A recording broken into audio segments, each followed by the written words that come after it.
para felicitar a los organizadores de este congreso. Para mí creo que es un orgullo, de verdad, participar en esta primera reunión.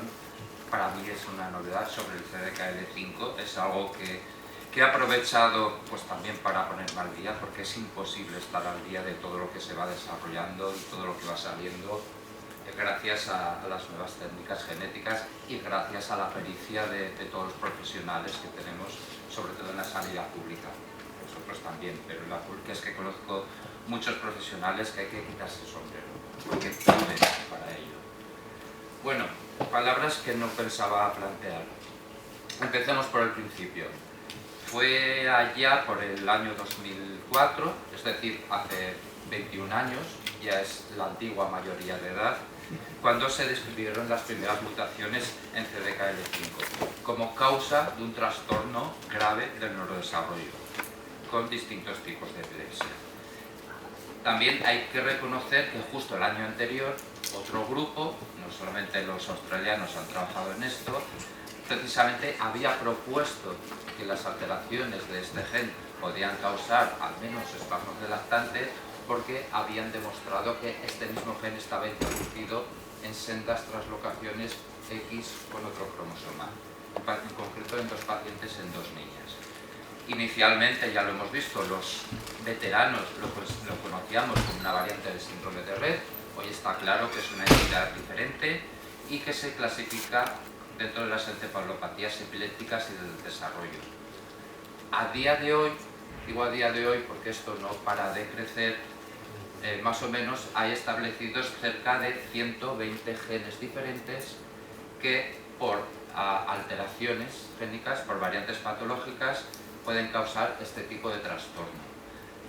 Como muy bien ha comentado, esta es la segunda en antigüedad, por eso es la encefalopatía epiléptica tipo 2. Algunos de estas mutaciones se comportan de forma dominante. La presencia de una sola es suficiente para dar los síntomas. En muchos otros genes es recesiva y en otros, como son los 2 primeros, el del OTAJAR inicial y el CDKL5, son ligados al X. Ojo, uno dominante y el otro recesivo. Quiere decir, el recesivo en teoría no debería afectar a las mujeres porque tenéis una segunda copia de ese gen. El dominante, una sola por sí, es más que suficiente. A pesar de tantos genes, este gen, digamos, sigue considerándose entre los prioritarios cuando surge un nuevo caso con crisis en un neonato, con crisis graves en los primeros meses de vida, junto con, pues, por ejemplo, con KCNQ2, que es típico, la proteína de unión asitaxina, o 2 canales de sodio, SCNA, SCN2A y 8A. Opa, aquí me ha fallado la... Bueno, aquí me ha fallado la imagen, lo siento. Lo que quería resaltar aquí, que es una imagen, el hecho de que la introducción en los últimos 10-15 años, 15 años tornando para largo, 10 en la práctica, de las nuevas técnicas de secuenciación masiva, lo que nos ha permitido es que crezca de forma exponencial, y digo exponencial, el número de genes patológicos conocidos. Siento que se haya perdido la imagen, pero bueno, tenéis que hacer una visión de que genes que causan diferentes trastornos del neurodesarrollo, de herencia recesiva, y hay más de 1000 genes que tienes que conocer y revisar. Genes de herencia dominante, autosómico dominante, y hay más de 600. Y ligados al X, pues parece que ahí ya estamos llegando al máximo y serían en torno a 150. Esto es a día de hoy. La cuestión es que sabemos que no hemos terminado, no conocemos todas las enfermedades genéticas. Y una forma de verlo, una forma gráfica de verlo, es darse cuenta de que en el genoma humano, son unos 3.000 millones de nucleótidos, hay aproximadamente unos 20.000 genes codificantes y un número todavía superior de genes no codificantes. Son los RNAs largos no codificantes, ribosómicos, etc. Pues bien, en el catálogo MIM, que es como la Biblia del genetista clínico, tan solo tiene recogidos unos 5.000 genes en los cuales se ha demostrado que diferentes alteraciones pueden causar una enfermedad, un cuadro clínico. Esto quiere decir que la inmensa mayoría de los genes, 3 de cada 4, todavía no sabemos ni para qué sirve. No para qué sirve, sino qué condiciones, qué enfermedad, qué puede causar. No necesariamente todos van a causar un trastorno, pero sí muchos de ellos, y es algo que se sigue avanzando. Dado que las encefalopatías del desarrollo en general son, en cuanto al número de genes, son tan variopintas, clínicamente se pueden confundir, se pueden solapar entre ellas. Lo que sí que os puedo asegurar es que en el pasado, hasta no hace mucho tiempo, el diagnóstico genético era una odisea, porque había que analizar gen a gen en función de la sospecha del clínico y cada uno de esos genes trocito a trocito, exón a exón. Eso implicaba una demora sustancial en el diagnóstico. Hoy en día, con las técnicas de secuenciación masiva, podemos analizar todo, o por lo menos miles de secuencias, y ya la secuenciación completa del exoma o paneles de genes específicos es, digamos, de las primeras pruebas que se piden, y doy fe que son de las primeras pruebas que se piden, por ejemplo, en mi hospital, ante un neonato con crisis convulsivas. Es algo que se demanda y se está haciendo. El salir del exoma, que es salir de las secuencias codificantes, que esto apenas es un 1 o 2%, pues técnicamente se puede hacer, pero analizar 3.000 millones de bases, analizar eso, revisar, saber interpretar todo lo que hay, es algo que hoy por hoy se realiza más bien en la práctica, en el ámbito de la investigación, aunque no me cabe duda que dentro de poco se incorporará a la rutina. Bien, el nombre del gen, supongo que ya lo sabréis todos, pero por si alguien no lo supiera, CDKL5, este nombre tan raro, viene de las siglas en inglés de proteína semejante a quinasa dependiente de ciclina, número 5. Se podría decir que tiene unos 22 exones, en realidad son más, pero son exones que no sirven para nada, no codifican, que están al principio, de los cuales 18 son los que van a participar, van a formar parte del RNA mensajero predominante en cerebro. Es la isoforma, la forma de leer ese gen importante que se emplea y que se utiliza en casi todos los tejidos. Por eso, si nos encontramos una variante, digamos, sospechosa, un cambio en los exones 17, 20, 21, 22, en principio no hay que hacerle caso porque ni siquiera se va a expresar, ni siquiera va a aparecer en el RNA mensajero, y de hecho ahí se acumulan, por ejemplo, mutaciones de stop en gente sana.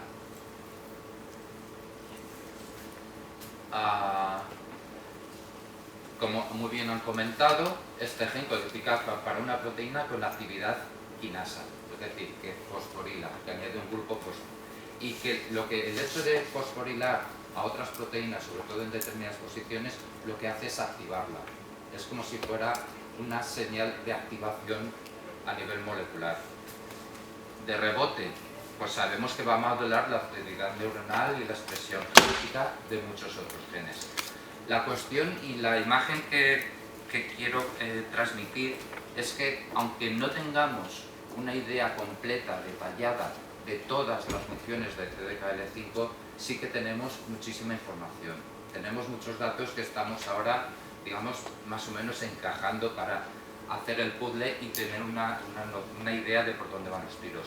Sabemos que este gen se expresa sobre todo en el cerebro, especialmente justo después de nacer, y al igual que MCP2, el gen del red, y que es la época en que se produce la maduración neural y la formación de sinapsis. A nivel celular sabemos que sobre todo se concentra dentro del núcleo, actúa a nivel de la regulación de la expresión de otros genes, pero tiene capacidad de entrar y salir al citoplasma y sobre todo con afinidad preferente por los microtúbulos.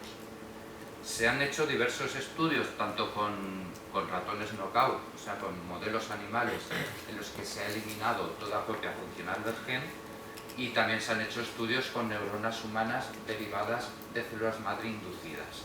Y de esta forma sí que se ha comprobado, se ha demostrado que la actividad de la proteína CDKL5, hay que distinguir de cuando hablamos del gen y cuando la proteína, pero en este caso la actividad de la proteína regula el crecimiento de las axones, la arborización de dendritas y la formación de sinapsis, sobre todo en época postnatal temprana, que es un periodo clásico en la maduración neurológica, cuando se están formando y estableciendo las sinapsis definitivas, y si falla algo en esa ventana de tiempo es cuando nos encontramos con trastornos como el RED o como este mismo.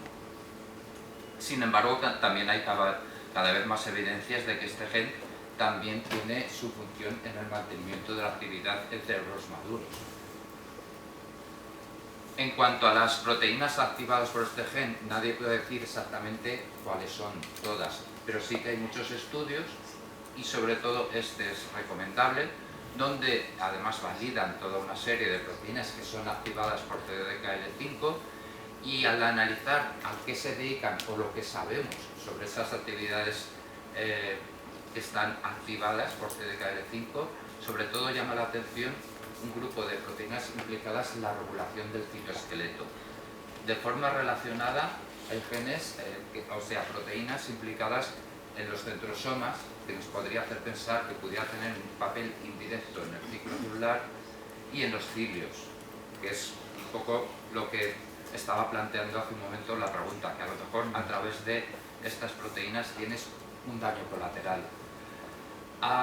Está actuando sobre proteínas que funcionan en la reparación del ADN, en impedir que se acumulen otras mutaciones en el gen y que la cosa se degrade. Así como en remodelación de la cromatina, que es una forma de regular la expresión de otros genes a largo plazo. Y por último, el tráfico de vesículas. Hay un mecanismo básico dominante que es lo que está ejerciendo el daño, o es un cúmulo de pequeños daños y que se van acumulando entre ellos y se van sumando. Realmente no se sabe, pero cada vez hay más estudios o más gente que piensa que en este sentido la función de regulación de los microtúbulos es esencial por lo menos en cuanto al neurodesarrollo y probablemente en cuanto al desencadenamiento de las crisis. Por si a alguien no le sonara, los microtúbulos son algo así como los elementos básicos, los ladrillos de que están constituidos el citoesqueleto. Es una especie de andamiaje que mantiene la forma de las células. Y tiene mucha importancia, especialmente en neuronas, primero porque son largos filamentos a través de los cuales se produce el transporte intracelular de muchas sustancias. Esto no es baladí en una neurona. A nivel celular, una neurona puede ser redondita, pequeña, puede estar cerca entre ellos, pero en el caso de las neuronas se están produciendo cosas al lado del núcleo, y esas cosas a lo mejor tienen que ejercer su función a 1 metro. Eso es como decir ir de aquí hasta el Sol, hasta la Luna no, hasta el Sol, a nivel molecular. Es que es una cuestión de escala. Entonces es esencial que haya una especie de autopistas que aceleren esta distribución de determinadas cosas. ¿Qué cosas? Las mitocondrias, como bien ha comentado, tienen que ir de un sitio a otro, donde hagan falta, vesículas necesarias para la liberación de neurotransmisores y complejos de riboproteínas.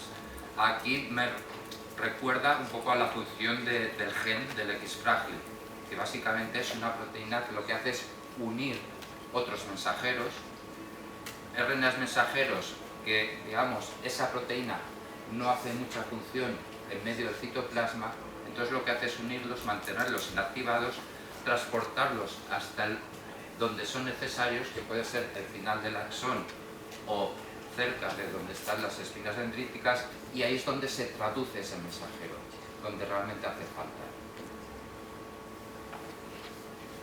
Y es por lo que, bueno, la importancia del citoesqueleto, sobre todo en las neuronas, y la importancia de CDKL5, o sea, la relación estrecha que tiene la actividad de CDKL5 con muchas otras proteínas que están ayudando a controlar todos estos procesos, es un poco lo que hoy en día se piensa como, digamos, fallo básico fundamental en este trastorno. En cuanto al diagnóstico genético, la verdad es que en este sentido este gen es de los más, a priori, más sencillos, porque básicamente solo hay dos tipos de variantes patológicas. Patológicas quiere decir que son de utilidad clínica, que no tenemos ninguna duda que pueden utilizarse para el diagnóstico y en el pronóstico, de alguna manera. Por un lado, pueden ser variantes truncantes. Truncantes se refiere a que deja de leerse un mensajero. Son variantes que son mutaciones de stop, que crean un codón de parada temprana de la traducción, pequeñas deleciones o inserciones de una o pocas bases que hace que a partir de ahí ya ese gen se lea, el mensajero se lee mal, y tarde o temprano vas a tener una señal de stop, parada temprana. O mutaciones de splicing. Splicing es el proceso de ensamblaje de exones, de secuencias que se van a leer en el mensajero y secuencias que hay que eliminar. Si esto no se procesa bien, quitas un tramo de secuencia, casi siempre lo que vas a tener en última instancia es también desplazamiento de pauta de lectura y una mutación de parada temprana de la traducción. Efectos prácticos son equivalentes, por lo menos la mayoría de ellos. Este tipo de variantes se puede distribuir a lo largo de todo el gen. El otro tipo de variantes patológicas son los cambios de aminoácido. Cambia un nucleótido y cambia el sentido del triplete. Y aquí todas las variantes patológicas en este gen, absolutamente todas, se concentran en el dominio catalítico de la proteína. No quiere decir que todo lo que hay aquí sea necesariamente patológico, pero sin al revés. Veis una excepción, es la valina 718 metionina. Esto teóricamente es un cambio de aminoácido, pero el efecto patológico viene porque está provocada por el cambio de una letra, de un nucleótido, que casualmente es la última posición de un exón. Y realmente la patología viene porque está alterando el reconocimiento de ese exón. En realidad es de la primera categoría. Aparte de eso, hay una serie crecientes, tal vez cientos, de cambios de aminoácido que nos vamos encontrando porque no conocemos ni muchísimo menos toda la diversidad genética humana.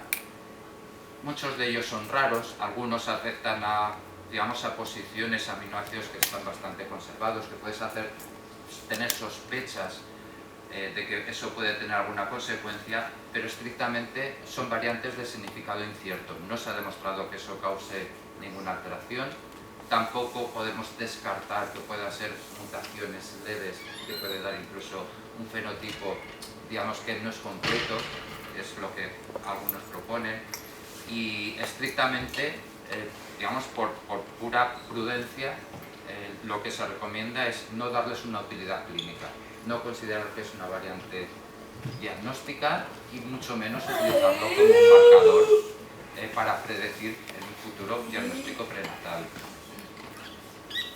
En cuanto a la correlación genotipo-fenotipo, voy a abreviar porque básicamente es sencilla. No hay mucha evidencia. Se le ha dado muchísimas vueltas, pero no hay mucha evidencia. A priori es difícil comparar, pacientes que tienen diferentes mutaciones. Entonces, estamos hablando de una enfermedad rara que tal vez deberíamos considerar ultra rara. No hay muchos casos. Y encima, la mayoría de los casos son mutaciones únicas, que solamente se ha visto en ese paciente. Es difícil hacer comparaciones. Por ello se propuso, y de hecho se han hecho varios intentos, de hacer agrupaciones de variantes diferentes en función de su probable consecuencia. Por un lado, una ausencia completa de la proteína, que sería una deleción o una mutación truncante muy al principio, los cambios de aminoácido dentro del dominio catalítico, truncantes en medio, truncantes al final. Hay un grupo que pensaba que estas últimas, las variantes truncantes justo del final de la proteína, eran donde se encontraban más pacientes con mejores hitos en motricidad, función manual y comunicación. Eso no se ha confirmado en otros estudios y de hecho lo que sostienen es que a lo mejor los hitos iniciales van mejor, pero las consecuencias a largo plazo, la afectación neurológica es tan grave o más que en el resto de casos.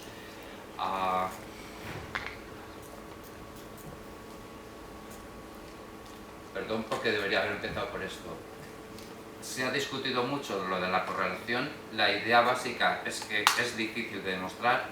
Yo sospecho que no la hay y lo que sí que sin duda debe haber, digamos, un efecto significativo, por lo menos en determinadas personas, es otros factores como el sexo, porque en general la mayoría de los pacientes varones, los chicos, tienden a estar peor.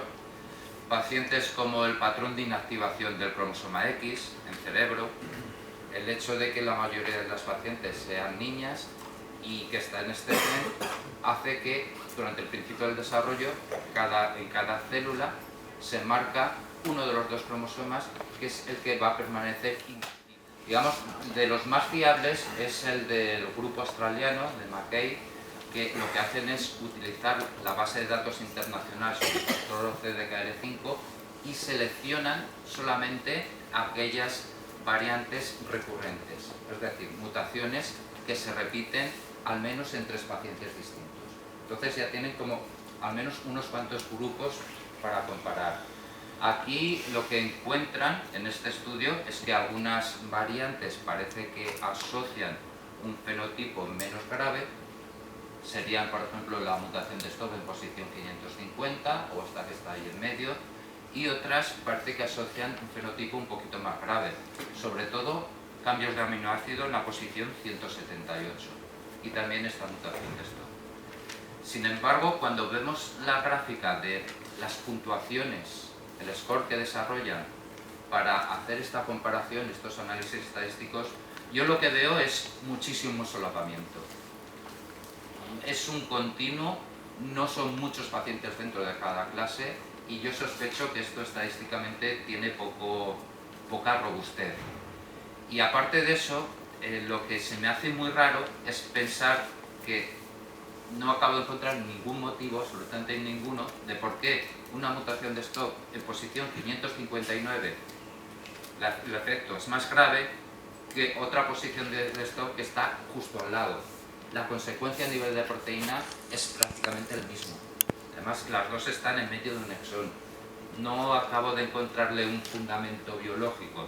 Entonces, yo lo que me quedo, la idea que me quedo, salvo que se muestre lo contrario, es que básicamente hay solapamiento y hay otros factores que sí que pueden entrar en juego y que tienen más importancia. Para hablar del primero, pues he hecho mano de un caso real nuestro. Es una niña de 4 meses con epilepsia lactante que nos remiten muestra al laboratorio de genética para secuenciación del exoma a ver si encontramos algo. A nivel de cambios de secuencia no encontramos ninguna, encontramos 100.000, pero ninguna que se pueda considerar patológica.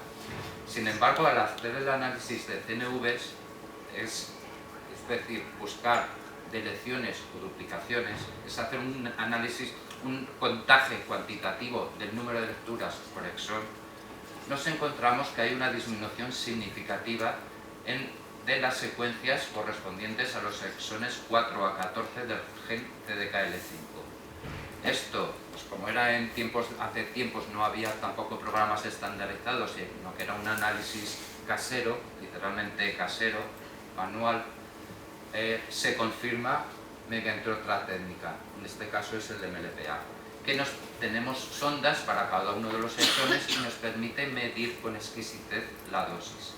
En el MLPA se confirma la deleción, pero no sale el resultado esperado. El resultado esperado era que la dosis bajara exactamente a la mitad. Y lo que es la explicación de por qué tiene la epilepsia la nena, pues lo que decidimos hacer fue citar a la paciente en consulta, recogimos ADN de saliva, se repitió exactamente este mismo estudio y el resultado pues no lo saco porque es prácticamente el mismo. Se confirma que la deleción, incluso un poquito más de proporción, está también en saliva.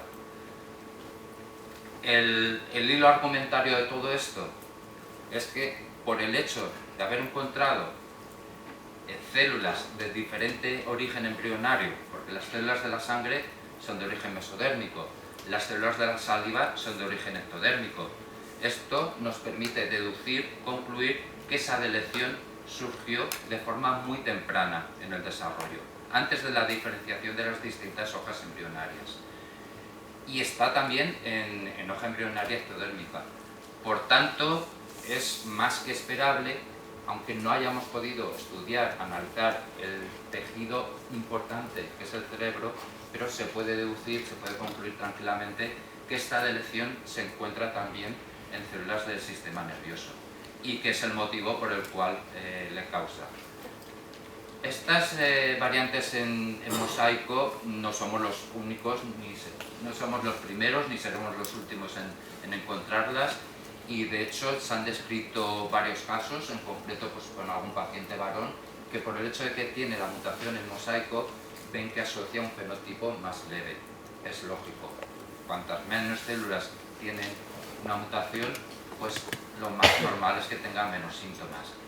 Lo que traigo es un estudio que se hizo, un estudio sistemático con casi 900 pacientes, todos con encefalopatía epiléptica, por mutación de novo en un grupo de 9 genes.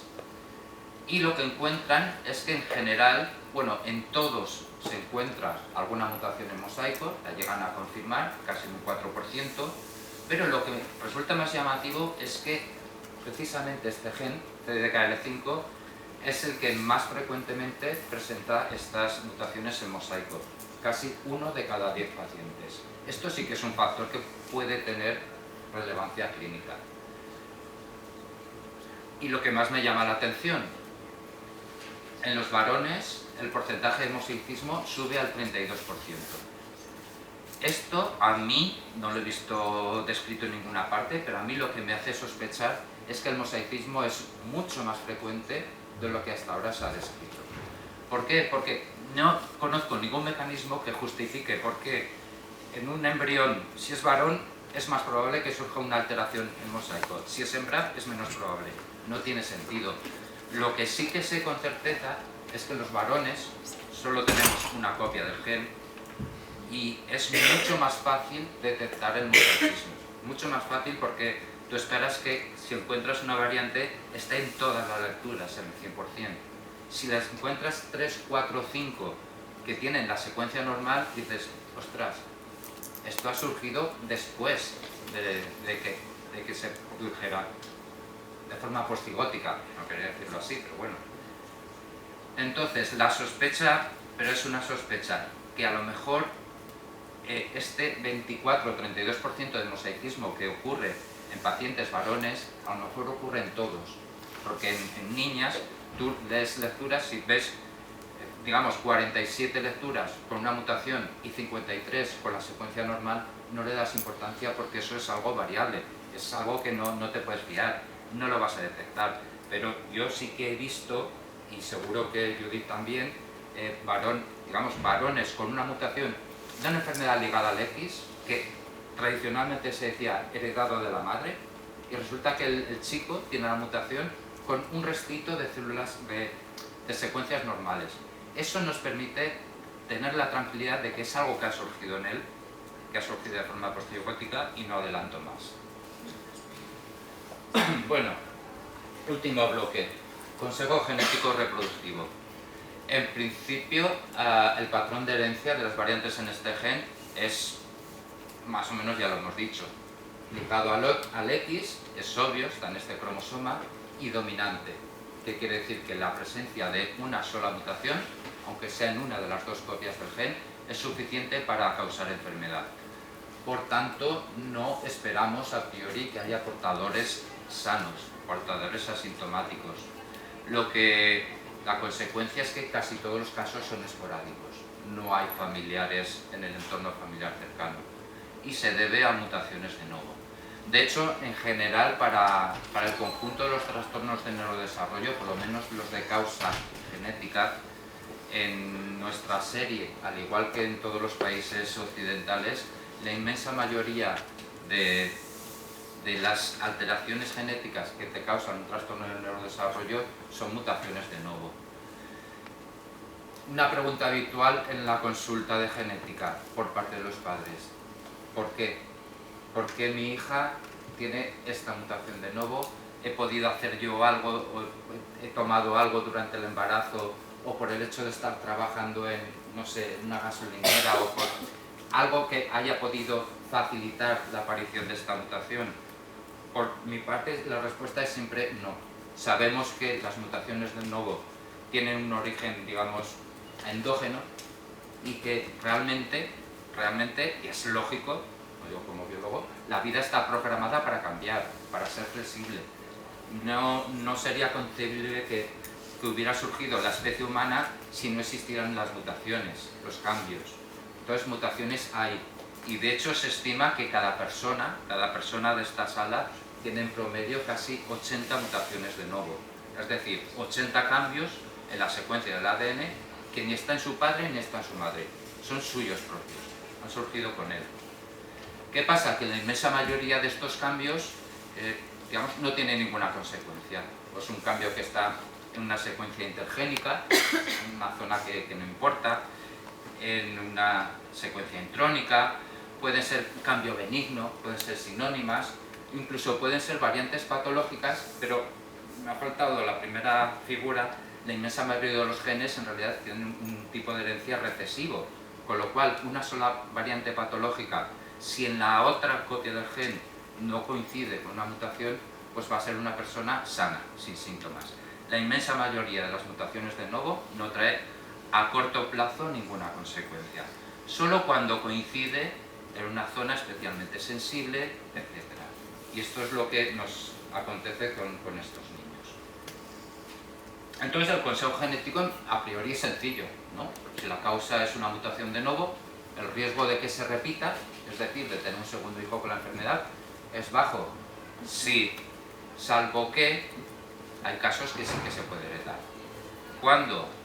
Cuando esa mutación en realidad está en un progenitor sano, en mosaico, que os he comentado antes, o también puede ocurrir, creo que no se ha descrito en el CDKL5 todavía, sí se ha ocurrido en el RED, y es algo que es cuestión de tiempo que pase, puede ocurrir que una mujer sea totalmente sana a pesar de tener una mutación en este gen, porque ha tenido la buena fortuna de que el cromosoma donde está esa mutación está completamente inactivado, de forma dirigida, preferencial. Esto, bueno, lo de la inactivación del X puede tener muchos componentes, muchos motivos, pero hay un porcentaje de casos de mujeres, de familias en realidad, en las que se transmite el mismo cromosoma X, que tiene una variante, una deleción en el centro de inactivación. Eso hace que ese cromosoma es incapaz de inactivarse y de rebote siempre se inactiva el otro. Y si coincide que esa mujer tiene un X preferentemente inactivado, esa inactivación tiene una mutación, nos va a pasar desapercibido. Es bueno para ella, pero es peligroso de cara a la descendencia. El mosaicismo germinal. Voy a poner otro ejemplo porque si no acabo enseguida. Esto es una niña de 9 años, una encefalopatía epiléptica de inicio precoz, discapacidad intelectual, dificultades en la marcha. Lo habitual, porque hace poco me lo comentaba Vicente Villanueva, a ver, ¿qué diferencia hay entre discapacidad y encefalopatía? Pues esa combinación de muchos sentidos. No es una discapacidad, es más cosas. Entre ellos los trastornos de la marcha, que son un componente importante en estas enfermedades. ¿Por dónde iba? Bien, aquí, esto ya hace tiempo, se detecta una variante probablemente patológica, el cambio valina 1396 metionina en el gen CAGNA1A. A priori ese gen no estaba, la variante no se había descrito, pero está en una zona especialmente sensible, creo recordar que es la región formadora del polo, y el gen inicialmente se había asociado solo a ataxia o a migraña hemipléjica familiar. Trastornos. Quiere decir que está la secuencia normal G y la A, que es la mutada. En el caso de los padres, ni rastro de la mutación, solamente está la normal, G. Hasta ahí normal. El problema es que esta niña tenía un hermanito más pequeño que ya había empezado con epilepsia y que estaba manifestando el resto de cuadro clínico de la hermana mayor. Le hacemos, pues, así está todo. Le hacemos el estudio y vemos que el niño tiene, el hermano pequeño tiene exactamente la misma mutación que su hermana. A ver, una variante nueva que no se ha descrito en todo el mundo, que coincida en la misma familia dos personas, que surja dos veces de forma independiente, estadísticamente es imposible. La única explicación de esto es porque en realidad esta variante está en uno de los progenitores, bien en espermatogonias en parte del padre o bien en masovocitos por parte de la madre. Eso es el mosaicismo germinal. No lo vemos en otros tejidos. Por parte del padre no se podría estudiar el mosaicismo germinal, por parte de la madre no. Pues en este gen se ha descrito recurrencia de la misma mutación en hermanos, al menos en 2 familias. Es algo que puede ocurrir. Y en ambos casos, a pesar de que los padres eran completamente negativos para la mutación. Incluso buscando, aparte de células de la sangre, buscando en piel, en saliva, en orina, pues buscar en muchos sitios. No tienes por qué encontrar nada. A efectos prácticos, aunque no encuentres nada, nunca puedes descartar esa posibilidad, ese riesgo. Y ese es el motivo por lo que en las consultas de genética, aquellos padres que han tenido un hijo con una mutación de novo, pues a priori, digo a priori porque es un poco la estimación global y que se suele utilizar pues un poco por copiarnos unos a otros o por recomendaciones, pero se habla de que a priori el riesgo es inferior al 1%. Mi defensa es que esta cifra está bien utilizada, porque por ejemplo, en nuestra experiencia de amniocentesis realizadas a parejas que han tenido un hijo previo por mutación de novo con encefalopatías epilépticas, en ningún caso hemos encontrado que se repita la mutación en futuras gestaciones. Sin embargo, si analizamos toda nuestra serie histórica, son más de 650 pacientes con trastornos de neurodesarrollo por mutación de novo. De estos 654 familias, en 5 hemos visto la situación anterior, que hay al menos 2 y a veces 3 hermanos que comparten la misma mutación a pesar de que no se encuentran en los padres. De aquí sale un riesgo de recurrencia empírico, pero bueno, 0,7%, básicamente el que hay establecido. Y voy a abreviar. A ver, una situación particular de riesgo es cuando sí que encontramos la mutación en uno de los padres. Esto es un ejemplo de una mutación que era aparentemente de novo, es una mutación de STOR, que a priori no lo vimos, luego sí que nos dimos cuenta. Si os dais cuenta, el pico azul en el padre, y en la madre son diferentes. Aquí es más bajito la secuencia normal y asoma el piquito que es la mutación de él. Se puede estimar que el padre, por lo menos en células sanguíneas, como mucho tiene un 5 o un 10% de la mutación en mosaico. Sin embargo, esta pareja se hizo un tratamiento de un diagnóstico genético preimplantatorio. Y ahí vino la sorpresa porque Sandra, la compañera, al estudiar este caso, encuentra no 1, ni 2, ni 3, ni 4 o 5 embriones. Todos aquellos embriones que habían heredado el haplotipo asociado a la mutación, absolutamente todos, tenían esa mutación. Y eso está indicando que aunque el mosaicismo en el padre sea residual, el hecho de que se haya transmitido, de que te lo hayas encontrado ya en el hijo, sugiere que puede estar en un porcentaje mucho más alto en la línea germinal. Y no por nada, si mal no recuerdo, en el tema del desarrollo, el primer linaje que se diferencia del resto de la célula más embrionaria es precisamente el linaje germinal, que puede tener una constitución, digamos, muy diferente de lo que es habitual en otros tejidos. Este mosaicismo somático es importante de cara al consejo genético y también puede ser importante de cara a explicar el fenotipo, porque por lo menos en el gen del Dravet, en el SETN1A, sabemos que en torno a un 5 o un 10% de pacientes, si no más, en realidad no son mutaciones de nuevo, sino que esa mutación está presente en el padre o en la madre. Y también, como es un síndrome que se repite, sabemos que que hay una correlación clara, cuanto más frecuente es la mutación en mosaico en el padre, más probabilidades hay de que tenga convulsiones febriles, de que tenga un síndrome epiléptico, de que tenga síntomas parciales.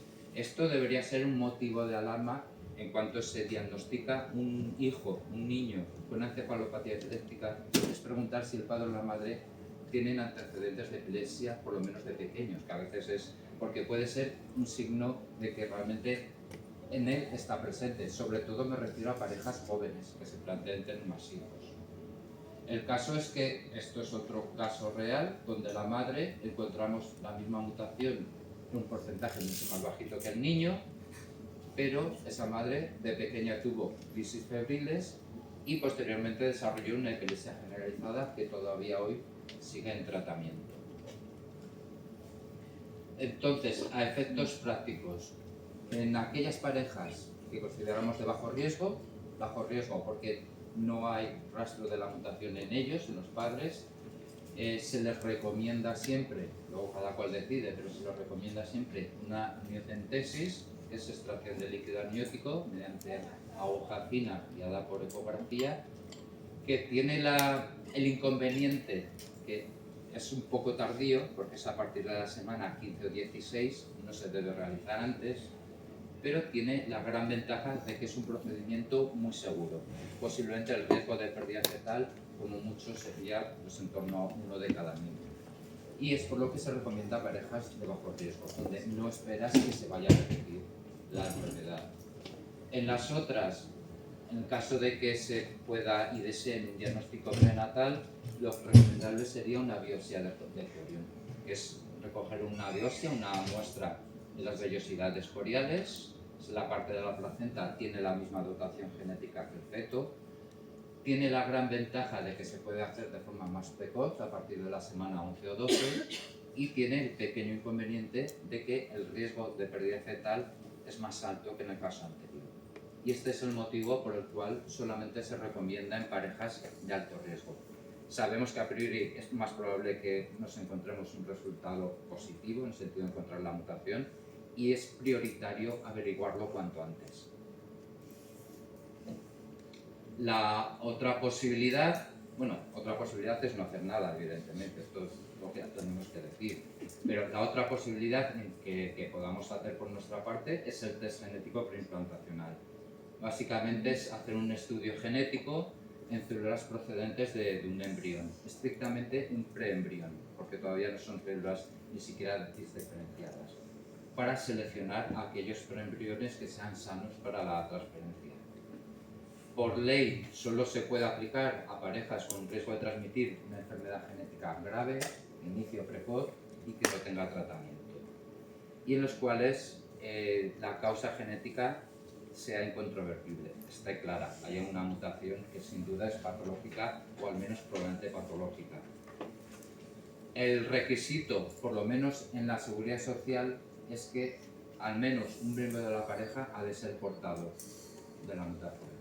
Si ellos no son portadores, no lo puede asumir, es más delicado, es menos sensible y tenemos que priorizar los recursos en lo que verdaderamente hace falta. Lo digo porque a lo mejor en las clínicas privadas sí que tienen la capacidad técnica y lo pueden hacer, pero eso ya es decisión de cada cual. El inconveniente de este tipo de estudio, el test preimplantacional, es que necesitas técnicas de reproducción asistida. Es necesario estimular la ovulación a la futura mamá, recoger esos ovocitos, hacer la fecundación in vitro, normalmente mediante inyección intraplasmática. Creo que le cortan la cabeza al espermatozoide y se lo enchuflan dentro, y así se aseguran de que quede fecundado el óvulo y empieza el proceso. Empieza el proceso a dividirse el cigoto, esperamos unos días, cuando ya empieza a haber un número suficiente de células, se recogen unas cuantas, se biopsian, se hace el análisis pertinente y se evalúan. Solamente aquellos preembriones que con certeza de que no haya dudas que van a ser sanos son los que se transfieren a la futura mamá. Y este es el proceso y esta era todo. Yo había pensado un poco...